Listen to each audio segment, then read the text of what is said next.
Hi everyone, in this video I'm going to be showing you how to create a magic ring, which is usually the first step when crocheting stuffed animals. The pattern that I'll be using today is for this little penguin, but don't worry, this magic ring is very basic pattern that can be used for any stuffed animal that you want to make. If you're brand new to crocheting, take your time with this part because it can be overwhelming when you first begin. And once you finish your magic ring, you can move straight to my next video where I'll be showing you how to make a single crochet stitch to continue this project. Alright, let's get started. The yarn that I'm going to be using to create this penguin is this blue yarn, but you can use whatever yarn or whatever color you want to create your penguin or any stuffed animal that you want to make. The hook that I'm using is 4.0 millimeters. But all you need to just be aware of is that whatever yarn you pick, your hook is suitable for it. Okay, so now we're going to start with the magic ring. So we're going to have our yarn. This is the tail end of our yarn, and this is my left hand. This is more suitable if you're right-handed, and if you are left-handed, then you just have to switch the process. So you would do it with your right hand and hold the yarn with your left hand. But these tutorials are going to be suited just for people that are right-handed. So we're going to start with the tail end of our yarn. We're going to hold it with our right hand. This is my left hand. So we're going to take the tail end, put it over the pinky, under the pinky, over again, and then we're going to take it around the back of my hand, drape it over my index finger, and then hold it in between my thumb and my middle finger.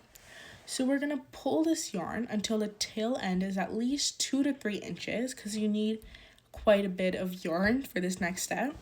So just to recap, the yarn that's connected to your yarn ball is over your pinky, it's wrapped around your hand, and the tail end is being held between your thumb and your middle finger.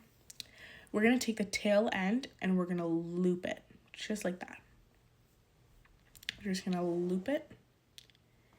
And then we're going to hold the intersection point between our thumb and our middle finger, just like that. So we're going to take our hook. We're going to tilt the hook so it's facing us.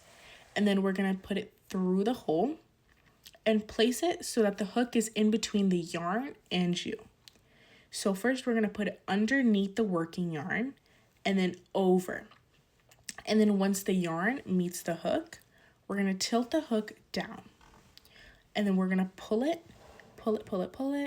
And then once you meet the ring, you're going to tilt the hook up so that you can hold the yarn with your hook.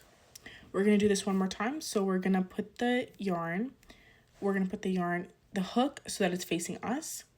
We're going to put it in between the yarn and us, under and over the working yarn, tilt it down, pull it through, and tilt it up. We're going to do it like that. So now you can watch my next tutorial on how to create a single crochet stitch so that you can continue to work on the penguin. I wanted to make a separate video because I know that the magic ring can be quite difficult even for beginners, especially for beginners.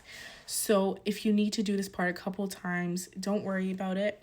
But thank you for watching and stay tuned for the next video so we can start single crocheting to begin creating the next round for the penguin.